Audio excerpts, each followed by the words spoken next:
کہ میرا بھائی قرآن کی اس روح کو جانتا ہے جو حسین تک بھی پہنچ رہی ہے۔ بھائیو، امام حسن رضی اللہ تعالیٰ عنہ، آپ کو پتہ ہے یہ کائنات کا وہ عظیم شخص ہے، حسن ابن علی، وہ عظیم ہستی ہے جس نے تاج چھوڑ دیا، تخت چھوڑ دیا، پر نبی پاک کی امت کو جوڑ دیا۔ نبی کریم نے ان کو اپنے ساتھ بٹھا کے کہا تھا، صحیح بخاری میں موجود ہے، کہا یہ میرا بیٹا حسن سید ہے، یا مسلمانوں کی دو جماعتیں لڑیں گی تو یہ صلح کرائے گا۔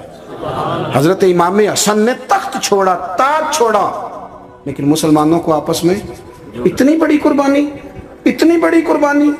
یہاں تو بھائی چھوٹا سا مسئلہ ہوتا ہے، مسجد میں اچھے بھلے امام صاحب نماز پڑھا رہے ہوتے ہیں، بچے پڑھ رہے ہوتے ہیں، اور مسجد میں تو تقریباً 15-20 چودھری اتوار مسجد میں ہوتے ہیں۔ تو آڑے پینڈ تے نہیں ہیں جی؟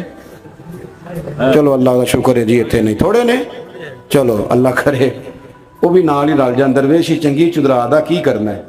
تو ویسے میں نے دیکھا ہے تھوڑی سی جو کسی شہر کی بڑی مسجد ہوتی ہے اس میں 15-20 چودھری ہوتے ہیں، اور مولوی صاحب کی مجبوری ہے سب کی مان کے چلنا، دو کی نہ مانے قاری صاحب، دو کی۔ اب وہ یہ نہیں دیکھیں گے کہ دین کا نقصان ہو رہا ہے، مسجد کا مسئلہ ہے، بچوں کا مسئلہ ہے، ان کو تو ذات کا مسئلہ ہے، میری نہیں مانی لیا چھٹی۔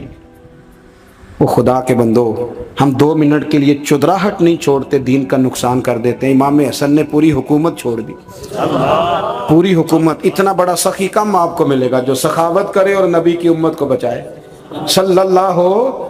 یہ بات بیان نہیں ہوتی، اکثر نہیں ہوتی، شاید پورے کربلا میں آپ نے نہ سنی ہو، الا ماشاءاللہ۔ اس کو سمجھے امام حسن۔ اور پھر مزے کی بات، امام حسن بھی شہید ہوئے، انہیں زہر دیا گیا، اور جب وہ شدید بیمار ہو گئے نا، زہر اثر کر گیا، تو امام حسین آئے، بڑے پریشان ہوئے، رو پڑے، کہنے لگے بھائی مجھے بتاؤ کس نے زہر دیا؟ تو امام حسن کہنے لگے حسین مجھے شک ہے ایک شخص پر، لیکن شک ہے بھائی، اگر صرف شک ہے تو میں کسی بے گناہ کو بدنام کیسے کر دوں، تمہیں کیسے نام بتا دوں؟